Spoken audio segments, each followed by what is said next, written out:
Welcome back to the other side of the 45 podcast. I'm your host, Randy Black. This podcast is about taking chances, owning my mistake, addressing generational and family trauma and curses, completing my 50/50s by 50 list, and my life as a single empty nester. This week's podcast posted later than I expected. The reason is I changed the subject of my podcast. The podcast I originally planned to post for this week will be posted at a later day. This subject weighed heavily on my mind. One episode won't be enough, so I had to edit it several times to keep on track. I hope you enjoy this week's episode entitled Parenting is Always Greener. While raising my children, I've intentionally avoided some of the things that I experienced growing up. You know, some of the generational and family curses, as they are sometimes called. A generational curse describes the cumulative effect on a person or things that their ancestors did, believed, or practiced in the past, and the consequence of an ancestor's actions, beliefs, and sins being passed down. I could spend hours talking about the things I did differently while raising my family, and I will address as many as I can on this podcast. Today I will address one, the relationship between a mother and her children, or parents and their children.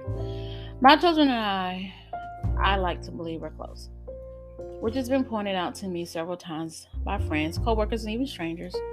Not to delve too deep into my past, my mother and I have never been close. In fact, I felt like a burden to my mother. She was a teenage mother and was in survivor mode, I believe. Most of the time she was raising us. My grandparents were not outwardly affectionate to their children. I can actually count on one hand how many times I heard those words, "I love you," growing up. I would still have 3 fingers left over. I'm not trying to say that my mother didn't love me.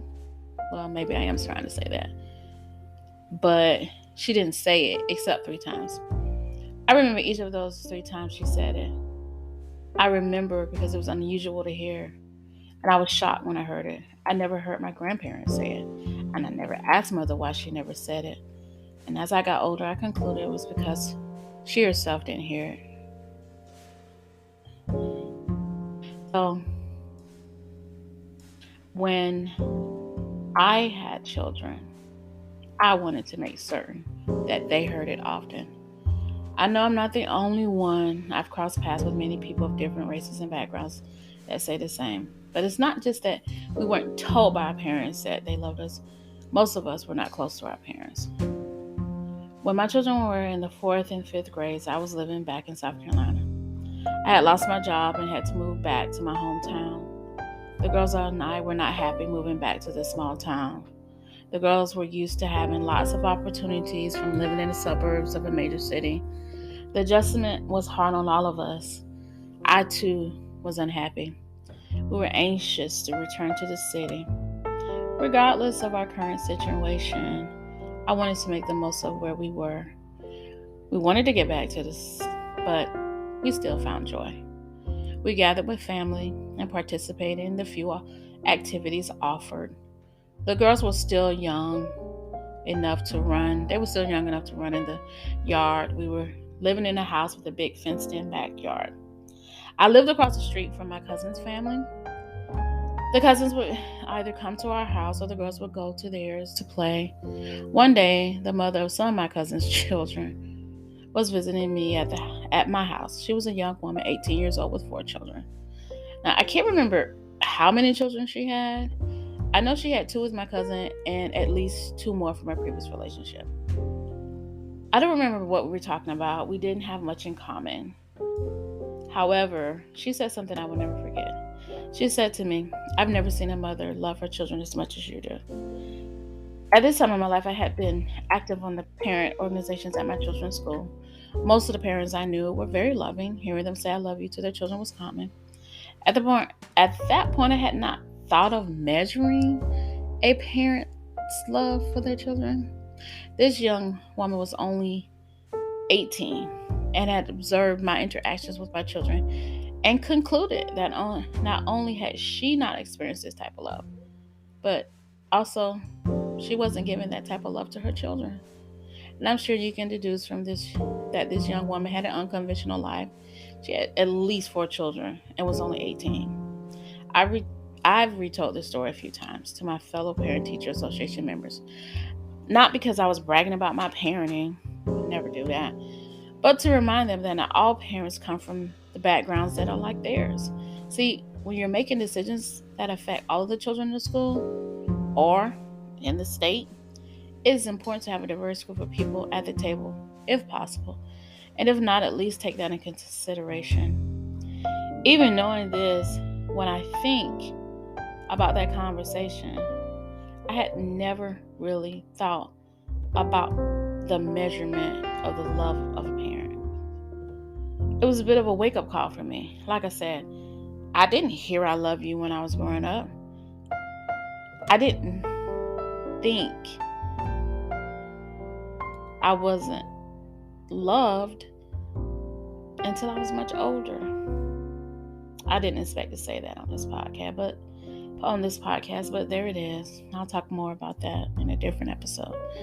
I wish that young lady's childhood was different. I also wish she had changed how she raised her children. But sometimes we want to break those family curses, but don't know how to. Maybe we don't realize there needs to be a change. I mean, she saw something different. Probably didn't know how to change that for her children, or maybe she didn't think she could. What's interesting is despite hearing her say that to me, I still have doubts about my parenting. I've had so many doubts about my parenting that my children have had to reassure me that I was and am a good parent. And a former friend would remind me when I would express my doubts. You see, I constantly compared my life to those around me. Living in the suburbs of Atlanta, my children's friends lived very different lives. I wanted that for them. Even though my children were exposed to more than most, I tried to create an environment that I referred to as a soft place to fall. I wanted them to have more. I wanted them to have what their classmates had. Well, what I assumed they had when they returned home, because I really didn't know. Not being able to give them that haunts me to this day. So much so that it has kept me up at night. When I hear strangers who know nothing or little about my family express what they assume is a good family life, I'm taken back a bit. I recall a few years ago when I worked in the office for a pest control company. I talk about my children a lot at work. Well, I still do. My manager was about 8 years older than me. She had no children, had never been married, was very lonely. Work was all she had. One day, after telling a story about my children, she said something I also will never forget. She said, "I wish I had a mother like you when I was growing up." That was one of the best compliments I have ever been given. I knew her childhood was traumatic. Her father had committed suicide and she had attempted several times. She was not a good manager, and I found her unbearable at most of the times. But my mother's heart sank when she said that. Just like my cousin's children's mother, this woman saw something that she liked in her life and wanted more. Even though my manager was not my favorite person, I wanted more for her too. And also, just last week, I encountered a comparable situation. I work in retail, a place I never thought I would be at my age and stage.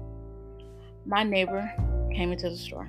I was not sure if she would recognize me because we have very few interactions in the neighborhood. I took a chance and I approached her. I explained to her who I was, and she knew me as her neighbor. Then she said something unexpected. She said, I'm envious of you." Then she said, well, not really envious, but I guess I wish I had what you have. I see you with your girls and the bond that you have. I wish I had that. Now, I knew she had a grandchild. I've seen her with her granddaughter a few times, but I don't know anything about her children. I don't know how many children or grandchildren she has, nor did I ask this day. It didn't seem appropriate. I mean, what do you say when someone you barely knows says something like that to you? I don't even know her name. She doesn't know my name. And here she is telling me she wished she had the kind of relationship that I have with my daughters. I thanked her, but it left me perplexed. I understand how these three women felt. Except for me, it's how I want my children to see me. Okay, let me explain. When I see my friends post pictures of them with their mothers, I want that. I want my children to be close enough to me that they want to share our relationship with everyone. Through pictures, of course. I see those pictures on my timeline and I think, I hope my girls have that type of relationship with me. I think about my childhood friend Kim, who gave me the name Randy Black when we were in middle school. And she and her mother were so close when we were in school. I mean, they still are. She and her mother have a noticeable bond. And there's Daryl and her mother. Daryl is a supportive friend. But when you see her post pictures of her mother, or when she shares what wonderful things her mother is doing, it's inspiring. I feel the way the women I spoke about earlier felt. I want that for me and my girls. I worked hard to create that kind of relationship with my daughters. I mean, I don't know how they feel. I mean, I know that we have a good relationship, but I don't know if they want that too. My oldest called me on early Saturday morning. She was nervous because she was minutes away from being an ambassador to high school students who were visiting the campus for a tour. I tried to boost her confidence, and I guess it worked because, as she put it, she got through it and enjoyed it. And on Sunday, I treated my youngest to a birthday lunch. We talked for hours about what's going on campus and how good of a job her friends did with helping her celebrate her 20th birthday. Which, by the way, they did a really good job. Like, she started celebrating on Friday and ended with lunch with me on Sunday. So kudos to her for turning 20. But we didn't just talk about what's going on in her life. She also asked me about me. She asked how I was doing. She talked about my goals, how I was adjusting to the empty nest life. She asked me about this podcast. We talked about my upcoming project in December, the Vlogmas. Okay, I'll be loading video to the Other Side of 45's YouTube channel every day, beginning December 1st through Christmas. Back to the podcast. It was her birthday lunch. But that conversation was a great gift for me. Both of my daughters think about me when they're forecasting their future. They talk about building a business together, investing in real estate, traveling, even encouraging me today. Not going to happen. They worry about me. They want me to be happy. They're my biggest cheerleaders, and I'm theirs. They will be home next week for Thanksgiving, and I can't wait until this emptiness isn't so empty. I've said I love you to them since they were born. And you know what? They say it to their grandmother and their great-grandmother, who says it back to them. While I may never hear it from my mother again, my grandmother says it. I mean, if I say I love her first, which I do. But it doesn't just stop with them.